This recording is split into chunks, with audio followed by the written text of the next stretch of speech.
तर भाऊ आज आपण फायनली इन्फॉर्मेटिव्ह ट्युटोरियल आणले. तर लई दिवस झालं इन्फॉर्मेटिव्ह ट्युटोरियल पडलं नव्हतं. तर भाऊ आज आपण फायनली आणले.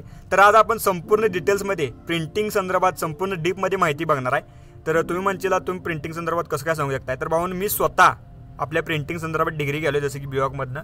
तर बीवॉकवर पण सेपरेट ट्युटोरियल गेले तर ते तुम्ही बघू शकताय. तर बीवॉक काय आहे काय तर ते संपूर्ण त्या ट्युटोरियलमध्ये सांगितलं आहे कुठला कोर्स आहे किती वर्षाचा आहे संपूर्ण. मी ती डिग्री गेलो जसं की प्रिंटिंगची. तर त्यामुळे मला 4 गोष्टी माहिती आहेत तर त्यासाठी सांगवले.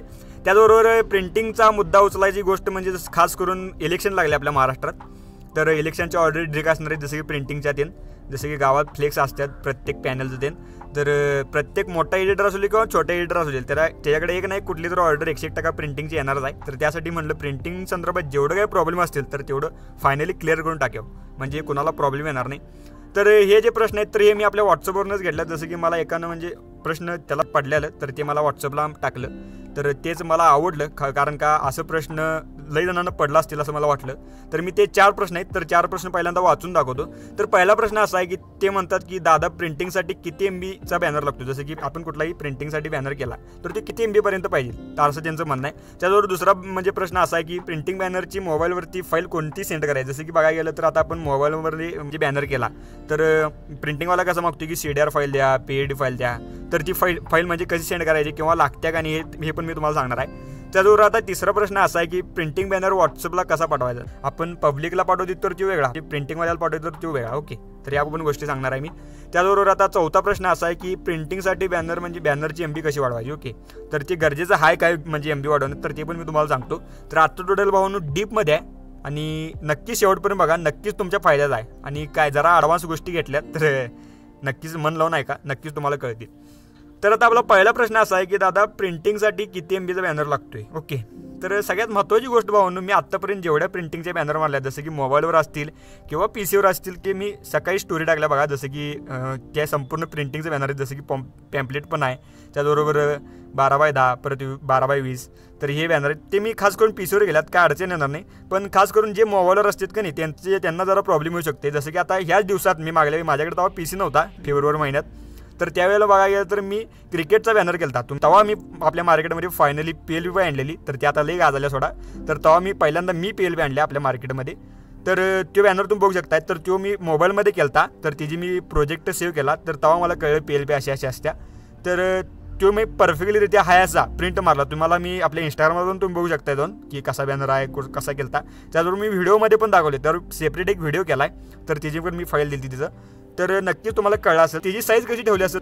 तर तुम्हाला ऑर्डर आली फायनली म्हणजे कुठली तर XYZ जसं की 4x3 ओके तर 3x4 धरा. ओके तर विषय कसा असतोय की आता साईज कशी घ्यायची. तर आता 3ची जर साईज असली तर त्याला 3 गुणायचं जसं की आता 3 त्रिक 9 तर 9000 पिक्सल घ्यायचं. त्याचबरोबर 4चे असले तर 4 त्रिक 12 ओके 12000 पिक्सल घ्यायचं. तर ते लईच होत असलं तर त्याचं जरा अर्ध करायचं. जसं की 9चं किती अर्ध होते तर ते 4.5 घ्या 4.5 घ्या आणि तिकडं 6 घ्या. ओके तर ह्या टाईपमध्ये तुम्ही केला तरी म्हणजे लॅग होणार नाही पिक्सल लॅब पण आणि तुमचं बॅनर परफेक्टलीरित्या जास्त MBमध्ये पण होईल. ओके तर त्याचबरोबर आता आपला दुसरा प्रश्न असा आहे की प्रिंटिंग बॅनर मोबाईलवरती कोणती फाईल सेंड करायची. ओके तर सगळ्यात महत्त्वाची गोष्ट म्हणजे कोण जर म्हणजे प्रिंटिंगवाला असला तर त्याला डॉक्युमेंट तुम्ही करू शकता फायनली. तर सगळ्यात मेन मुद्दा म्हणजे तिसऱ्या प्रश्नात आहे.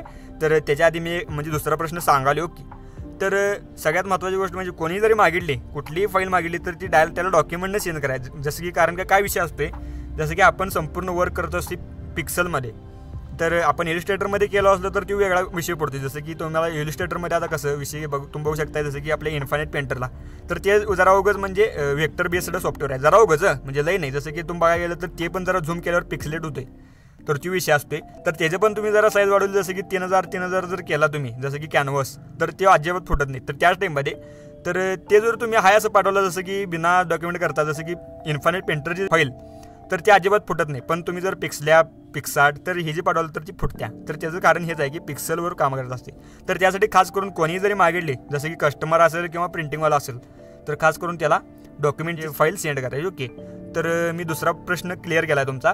तर आता तिसरा प्रश्न काय आहे की लई जण म्हणतात म्हणजे आता प्रिंटिंगवाल्याला साईज कशी पाठवायची बॅनर कसा पाठवायचा कुठल्या फाईलमध्ये पाठवायचा. तर सगळ्यात महत्त्वाची भावना गोष्ट म्हणजे मी आत्तापर्यंत काय करत आलो जसं की मी लई जणांना विचारलं की जे म्हणजे माझ्यापेक्षा वयानं मोठे ज्यांना अनुभव आहे या क्षेत्रात तर सरांना आमचे सर आहे जसं की बीवॉकला मी जे शिकवले तर तिथं पण विचारलं तर तिने काय म्हणतात म्हणजे कोणी असेल माझं पण ओपिनियन काय आहे की विषय कसा असतोय मी जेव्हा कोणाच्या कस्टमरचा जर बॅनर केला ओके तर त्यांनी म्हणलं की आता आम्हाला प्रिंट मारायची याची. तर त्यांना काय म्हणायचं, मी तुम्हाला पाठवतो म्हणजे डॉक्युमेंटनं, पण ज्याच्याकडे प्रिंट मारायचं तर तिची मला मेल ID द्या. ओके, तर त्या मेलवर पाठवायचं भाऊन. कधी पण बॅनर कुठला पण जर कुठलाही प्रिंटचा बॅनर असला तर तो अजिबात डॉक्युमेंट करायला नाही व्हॉट्सअपला. ओके, आणि सगळ्यात महत्त्वाची गोष्ट म्हणजे कोण CDR PSD फाईल बिल मागाल तर अजिबात द्यायचं नाही. कारण का आपल्या ह्या JPEG फाईलला पण परफेक्टलीरित्या प्रिंट होतोय.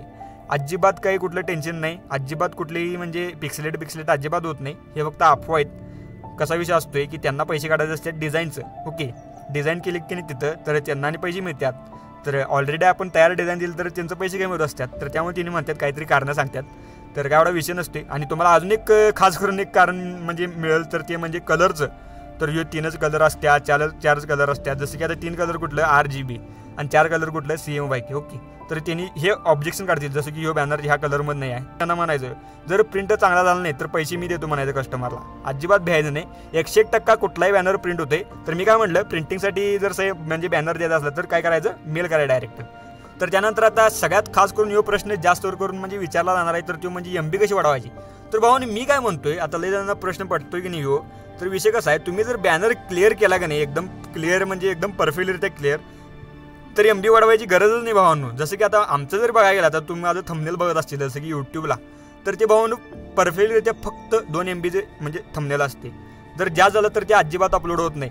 तर तुम्ही बघू शकताय ना म्हणजे परफेक्टलिरित्या जसं की मी इकडं केलोय बॅनर म्हणजे डिझाईन, त्याचबरोबर ती यूट्यूबला केलं जरा तर पिक्सलेट अजिबात होत नाही. तर आता तुम्ही बॅनर केला 4 MBचा आणि त्यात जर तुम्ही आता साईज वाढ जसं की फोटो एडिटरला तुम्ही तो बॅनर उघडला आणि तो तिची जर साईज वाढवायला जसं की साईज वाढवला आणि त्याचा 10-15 MB जर केला तर अजिबात काही फरक पडत नाही क्लॅरिटी. जरी तुमचा बॅनर फुटलेला असेल तर तो फुटलेलाच राहणार. फुटलेला बॅनर कधीही क्लिअर करता येत नाही. हां, मी एक ट्युटोरियल केलं तर त्यात मी एक ॲप सांगितलं जसं की तुम्ही बघू शकताय. तर त्यात परफेक्टलिरित्या म्हणजे रिकवर होते जसं की जरा उगत.